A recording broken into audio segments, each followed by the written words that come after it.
compresor, y eso sí que no es necesariamente un valor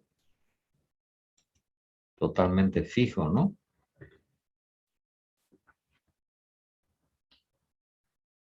Esta expresión matemática se suele llamar rendimiento volumétrico teórico, porque durante la operación del compresor aparecen otros factores que pueden afectar al rendimiento volumétrico haciéndolo más chico. Entonces yo se los dejo eso como tarea para que ustedes lo examinen en el Stoker.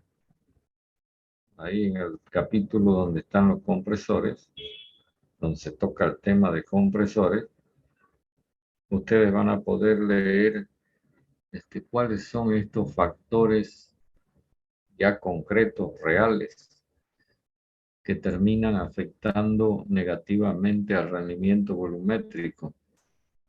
Es decir, que este cálculo, digamos, es una primera referencia, pero lo otro ya es un valor práctico afectado por esos factores que estoy mencionando. Bueno, a partir de este conocimiento de rendimiento volumétrico, podemos ahora determinar qué flujo másico entrega un compresor que tenga un cierto espacio nocivo y por consiguiente trabaje con un cierto rendimiento volumétrico.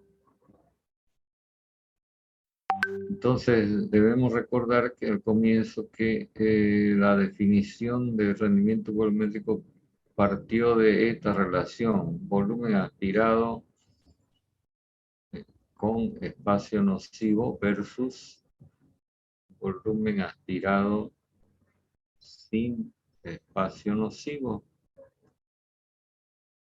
Entonces, como este numerador es el valor que nos interesa, porque es lo que ya en términos prácticos va a aspirar el compresor que tiene espacio nocivo, si dividimos ese valor B sub A con espacio nocivo por el volumen específico de admisión, lo multiplicamos por n, número de revoluciones del cigüeñal, por minuto, por n, el número de cilindros, entonces vamos a tener el flujo másico.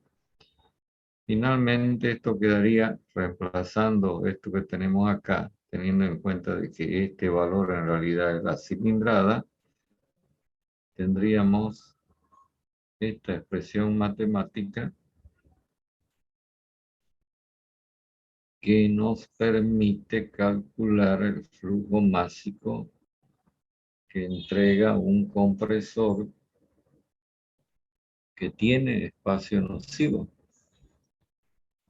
Si se compara esta expresión matemática con la que se tiene para el compresor sin espacio nocivo, la diferencia radica en que aparece, además de este y este otro parámetro, este valor como multiplicador de ese triple producto. Y entonces, como el rendimiento volumétrico es menor que 1, este flujo másico será menor que el flujo másico si el compresor no tuviera espacio nocivo. A ver, quisiera saber si me han comprendido esto que estoy planteando.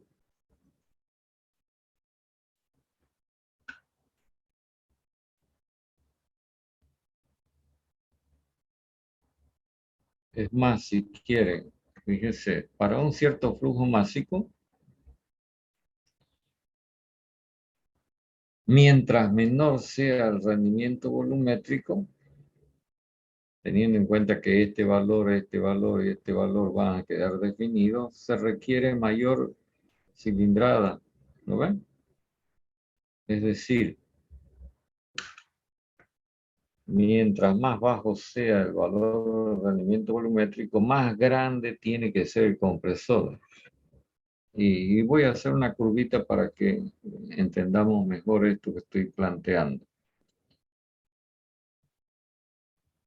Voy a hacer una representación gráfica del rendimiento volumétrico versus la relación de compresión, cuyo valor va a estar comprendido entre 1 como mínimo y un valor máximo. Debemos recordar que los extremos son igualmente malos, ambos. Entonces, el rendimiento volumétrico hemos definido a partir del análisis que hemos hecho anteriormente, que el rendimiento volumétrico cuando R es igual a 1 es 100% o 1. Esto, 100%. Y a medida que aumenta R, el rendimiento volumétrico disminuye hasta que se hace 0 cuando se alcanza esta relación de compresión máxima. Entonces, fíjese que un incremento de la relación de compresión finalmente está provocando una disminución, esto que he marcado con la flechita, del rendimiento volumétrico, y esto mismo acarrea para un determinado flujo másico que la cilindrada del compresor sea mayor. Es decir, se requiere un compresor más grande. Esto fue lo que planteamos cuando hablábamos de los compresores en serie y yo puse esta expresión tratando de indicar de que en la medida en que la relación de compresión es mayor, proporcionalmente el tamaño del compresor también es mayor. Se requiere un compresor más grande. Y este fue uno de los motivos por los que se planteó el arreglo de los compresores en serie y no en paralelo. ¿Recuerdan? Bueno, es necesario que lo recuerden porque ya estamos casi a tiro de pistola para el examen. Tienen que imaginarse que el examen va a ser en la próxima semana. A más tardar la siguiente a la próxima. Primer día de clase, examen parcial. ¿Me están escuchando? Sí, ingeniero. Sí, ingeniero. Sí, ingeniero. Entonces ya hay que ir psicológicamente preparándose, ¿no? Y estudiando, por supuesto, ¿no? Porque de nada sirve que usted piense que va a dar examen si no estudia, pues no va a ver de qué de examen. Bueno, entonces está claro de que el rendimiento volumétrico se comporta más o menos así como estamos mostrándolo en esta gráfica de rendimiento versus relación de compresión. Y aprovechando el caso, podemos también representar el flujo másico, es decir, cómo se comporta el flujo másico versus R entre 1 y R máximo.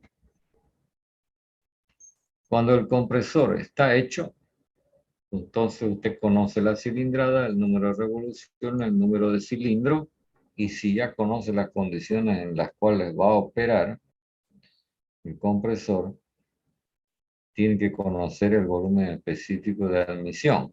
Lo que va a ir cambiando con R, hemos dicho que es el rendimiento volumétrico. Y como el rendimiento volumétrico es directamente proporcional al flujo másico, entonces este valor flujo másico se va a comportar de una manera similar al rendimiento volumétrico, es decir, así. Se tendrá un flujo máximo, flujo másico máximo cuando R sea igual a 1 y 0 cuando R sea igual a un valor máximo. También podemos representar el trabajo de compresión que se requiere a medida que cambie la relación de compresión. Y entonces, para que podamos hacer la representación gráfica de cómo se comporta W sub C versus R, les pido que razonemos. A ver, si la relación de compresión es 1, quiere decir que la presión de descarga es igual que la presión de admisión, dicho en otras palabras, el compresor no comprime. ¿Hace falta trabajo mecánico? Pregunto. Si el compresor no comprime, no va a comprimir, ¿hace falta trabajo mecánico?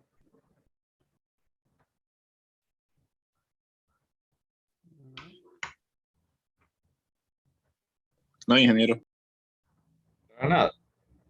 Por lo tanto, el trabajo mecánico será 0 cuando R sea igual a 1.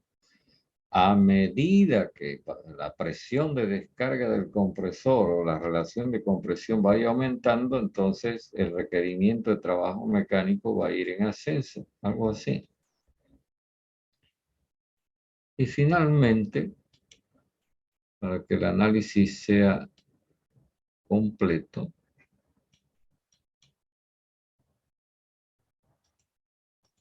podemos representar también, cual nos va a dar un mejor entendimiento de las cosas, la potencia mecánica versus la relación de compresión.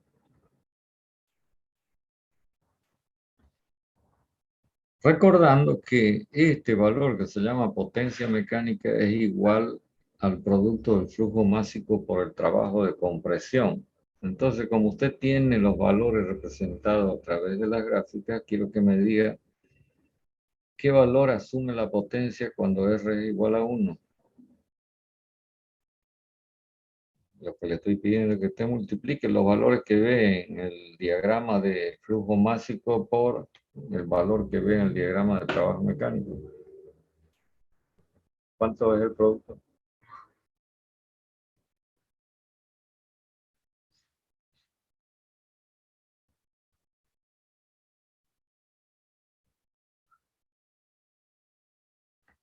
Usted tiene un flujo másico máximo, dijimos por acá, pero tiene un trabajo mecánico que es 0.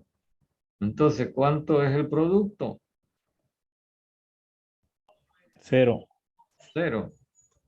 Entonces, marquemos el punto, 0. Vayamos al otro extremo. Si R es máximo, el flujo másico es 0, aunque el trabajo mecánico sea, digamos, el mayor, ¿no? Y entonces el producto, ¿cuánto será?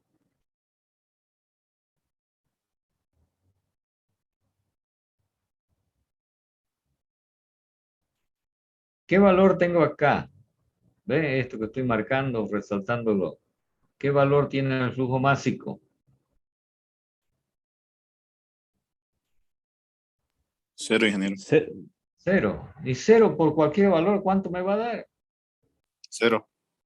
0.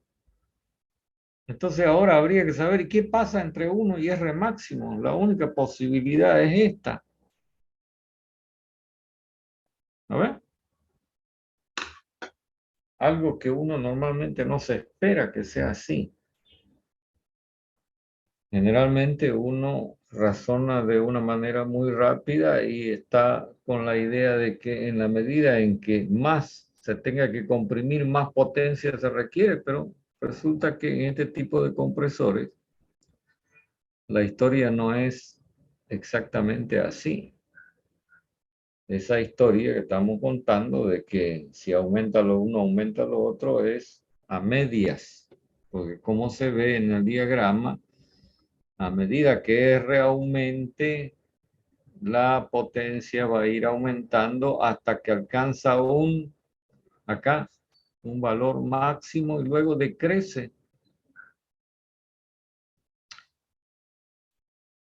Esto tiene en cierta manera importancia conocerlo porque es importante que usted tenga en cuenta de que el valor R con el que opera un compresor ya en términos reales es un valor que puede fluctuar, ¿no ve? En algún momento puede ser un poco más, en otro momento un poco menos. Ahora, eso significaría que si, por ejemplo, el compresor está operando con esta relación de compresión, la potencia nominal sería la que corresponde al punto que estoy marcando. Pero si R fluctúa, entonces la potencia podría disminuir, pero también puede aumentar. Y esto es lo grave. Lo grave en el sentido de que si el compresor demanda más potencia, el motor que acompaña al compresor debe tener la posibilidad de reacción para cubrir esta fluctuación en el sentido en que la estamos planteando. ¿Entienden lo que digo?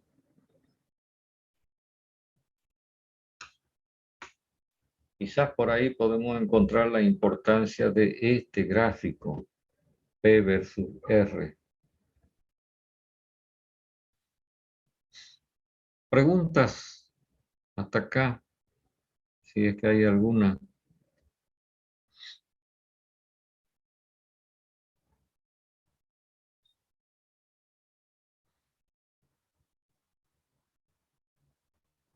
¿Está todo claro?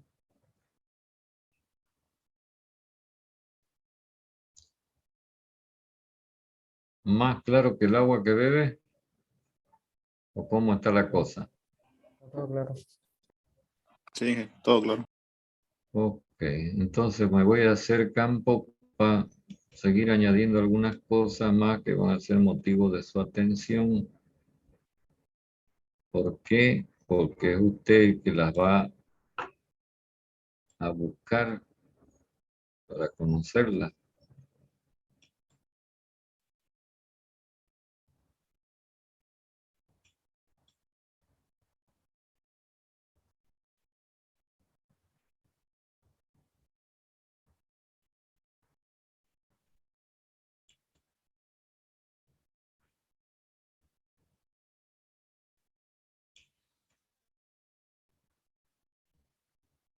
Para concluir con este asunto de los compresores,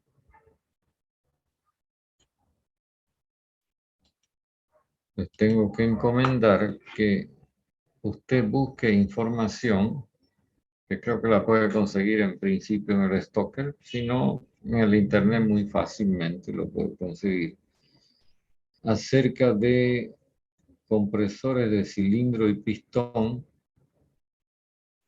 en las siguientes versiones que se usan en refrigeración. Una versión de compresor que se llama compresor hermético, otra intermedia se llama semi-hermético y en el otro extremo otro tipo de compresor conocido como compresor abierto. Entonces lo que usted va a hacer es investigar qué características tiene, qué pueden tener de bueno, qué pueden tener que sea criticable, en fin, cuáles son sus campos de aplicación, ¿sí? Qué usos se tienen determinado tipo de compresores, etcétera. Y les recuerdo que también debe hacer lo mismo con los compresores, los diferentes tipos de compresores rotativos.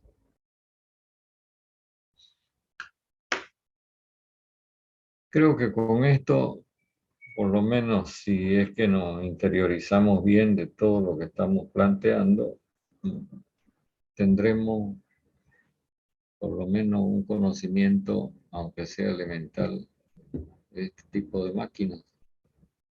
En el caso que estamos estudiando, el sistema de refrigeración por compresión, bueno, es un elemento central de extrema importancia.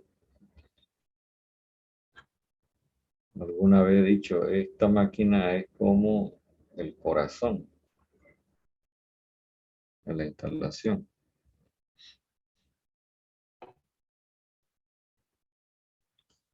¿Preguntas?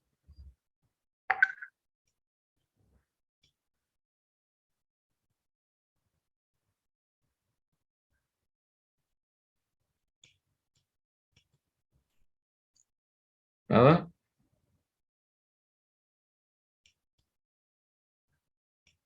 La verdad es que cuando no me responden, no sé si alegrarme o no, porque podría pensar de que está todo comprendido, pero también podría pensar de que no están atendiendo absolutamente nada. Entonces estamos gastándonos la plata en provecho.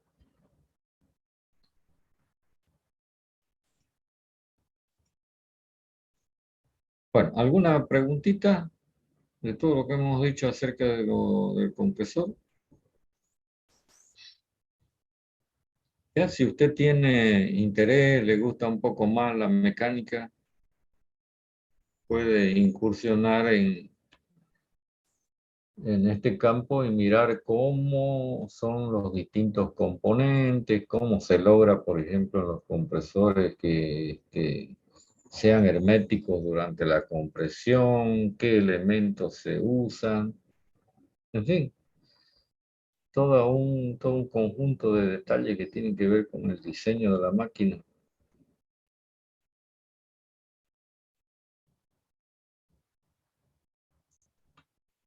Claro que si no le gusta, tu pensamiento va a ser pasar esto lo más rápido posible, ¿no? Dejarlo en el olvido. Bueno, ¿algo que quieran decirme?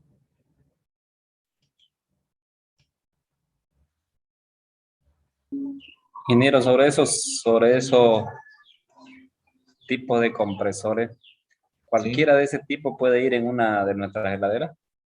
No, justamente por eso les digo que usted examine qué características tiene cada tipo de esos tres compresores que hemos listado, y los rotativos, por supuesto. Y también cuando usted haga este tipo de investigación, seguramente se va a encontrar con qué campo de aplicación tienen los distintos compresores. ¿Entiende? Por ejemplo, en las heladeras, ¿qué tipo de compresor se usa? En los equipos de aire acondicionado, ¿qué tipo de compresor se usa? En otras aplicaciones, ¿qué tipo de compresor se usa? ¿Me entiende lo que digo? Esto le va a dar un panorama más completo de lo que usted puede encontrar como sistema de refrigeración en distintos usos o aplicaciones.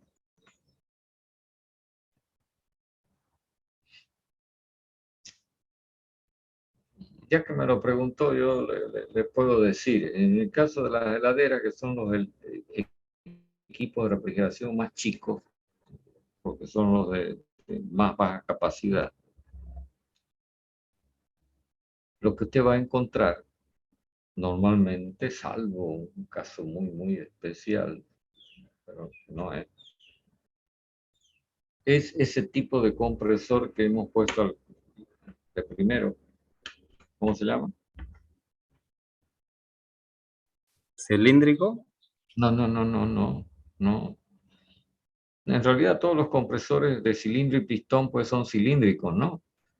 Pero de esos tres tipos que hemos listado, el primero que hemos anotado es un tipo de compresor que usted normalmente va a encontrar en la heladera. ¿Qué nombre le pusimos? El Hermético. compresor hermético. Hermético. Hermético. Entonces, usted va a investigar por qué se llama hermético. Ah, porque tiene tales y tales y tales características. ¿Qué ventaja tiene esto? Tales y tales y tales. ¿Qué desventaja tiene tales y tales? ¿Me entiende? Ese es el trabajo que yo les estoy encomendando a fin de que usted haga algo, ¿no?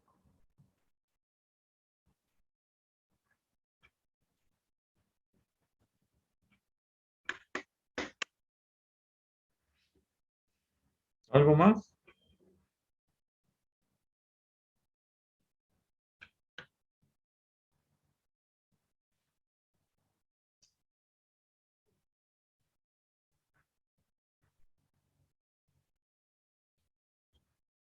Bueno, simplemente voy a mencionar el asunto que deberíamos conversar a continuación y que se refiere a un otro componente del sistema de refrigeración que hace lo opuesto al compresor. ¿De cuál estoy hablando?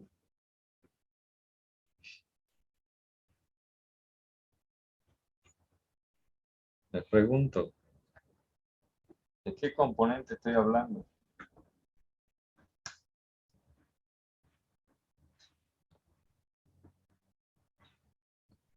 Que hace lo contrario al compresor. El evaporador, ingeniero. No. El evaporador es un intercambiador de calor. Fíjese que el compresor lo que hace es incrementar la presión. Si hace lo contrario, entonces, ¿qué deberá ocurrir en ese componente?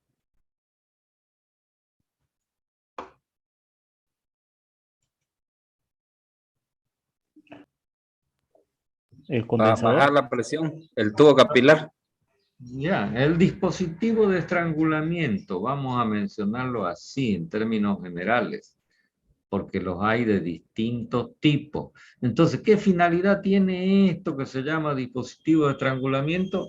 Como su nombre lo dice, estrangular, hacer que la presión disminuya a fin de que el refrigerante se enfríe.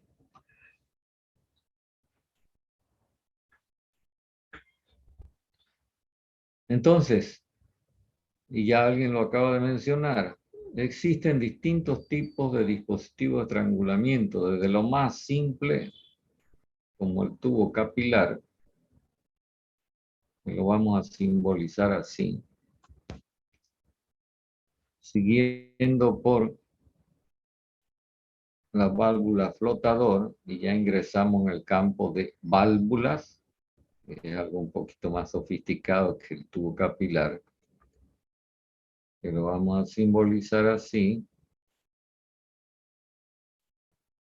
sobre la que ya hemos hecho algunas referencias cuando hemos hablado del separador de vapor o algún otro artefacto que tiene, digamos, un paso posterior de separación de fases.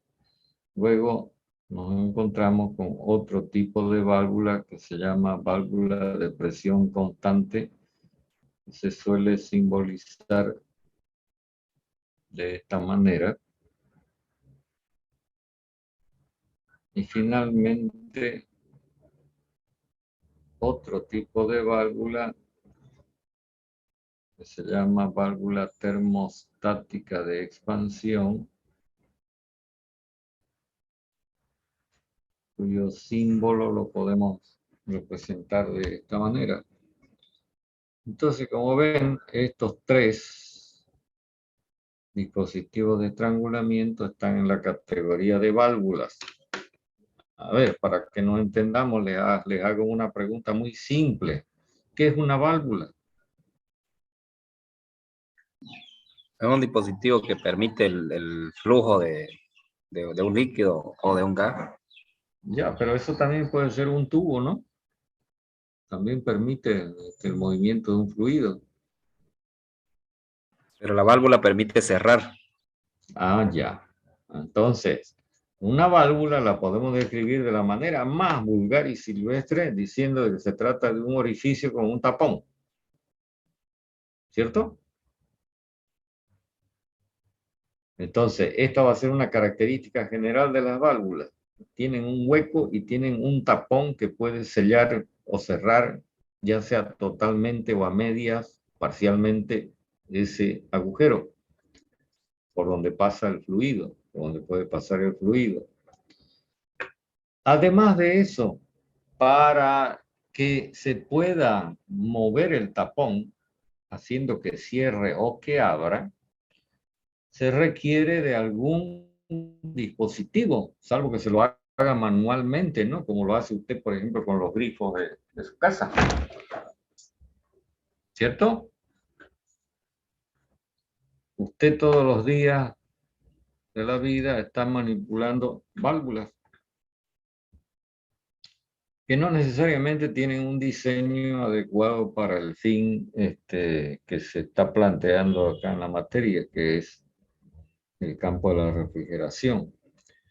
Entonces digo, usted manipula o gira el volantito que tiene o la perilla o el pomo que tiene la válvula, provocando que el tapón de la válvula vaya contra el orificio, cerrándolo, ya sea completamente o a medias, ¿no? Dependiendo de qué es lo que quiera. En este caso, fíjese que en la corbatita que estamos dibujando, aquí estamos agregando algo que es una representación gráfica del mecanismo que permite que el tapón de la válvula actúe. Si fuera una válvula común y silvestre, es decir, un grifo, podríamos representarlo así. ¿Lo ven, no? En donde esa T está queriendo decir que el accionamiento de la válvula es manual. Sin embargo, en estas válvulas que estamos planteando para su uso en refrigeración, el accionamiento tiene mecanismos que en el caso, por ejemplo, de la válvula flotadora es justamente este sistema de palanca movido por un flotador, que en el caso de la válvula de presión constante es esta cabeza que le hemos dibujado, que tiene sus características particulares, y algo parecido en la válvula termostática de expansión. Entonces, usted va a dirigirse al Stoker y en él va a encontrar la información adecuada para que usted conozca qué características tiene, empezando por el tubo capilar y siguiendo por estos tres tipos de válvulas. Simplemente les voy dando algunas otras señales. El tubo capilar, como se trata simplemente, como su nombre lo dice, de un tubo de pequeño diámetro, una cierta longitud, es lo más simple y lo más barato. Entonces, usted tiene que imaginar que este tubo capilar está destinado a equipamientos que son baratos. Por ejemplo, los electrodomésticos. Mientras que, yendo en este sentido, ya la cosa se vuelve un poquito más sofisticada. Y podría decir lo siguiente, que la válvula flotadora y la válvula de presión constante tienen aplicaciones específicas. Es decir, son aplicaciones muy específicas. Mientras que en la aplicación general se termina con esta válvula termostática de expansión, que es la más utilizada en equipamientos que ya son de mayor valor que un simple electrodoméstico. Y entonces nos encontramos con la utilización muy frecuente de este tipo de dispositivo de estrangulamiento que se llama válvula termostática de expansión. Entonces usted en el Stoker va a encontrar la descripción de estos dispositivos, cómo funcionan, qué características tienen, etcétera, etcétera, etcétera. Si tuviera alguna duda o alguna consulta acerca de lo que esté leyendo en el documento y quiera preguntármelo, pues con mucho gusto voy a tratar de hacerle las aclaraciones correspondientes. Más aún, en este caso la válvula termostática de expansión, hay un tipo de válvula que se llama con igualador interno y otra que se conoce con el nombre de válvula con igualador externo. Y cada versión tiene su aplicación correspondiente. Entonces usted tiene que enterarse de las características de estos dos casos. A ver, preguntas acerca de esto. Claro, en realidad lo que primero que tendría que hacer es tomar un mejor conocimiento leyendo el texto. Entonces, cuando lo lea, tal vez aparecen algunas cosas que quiera preguntar y ya las puede preguntar. Pero si no lee, si no estudia, no preguntará nada, pues, ¿no? Hasta que sea yo el que se lo pregunte. Bueno, entonces les sugiero que este fin de semana se tomen un tiempito para mirar en el Stocker esto que estamos planteando acá. ¿Listo? Nos quedamos acá hasta la próxima clase en la que vamos a confirmar la fecha del examen. ¿Ok? Está bien, ingeniero. Está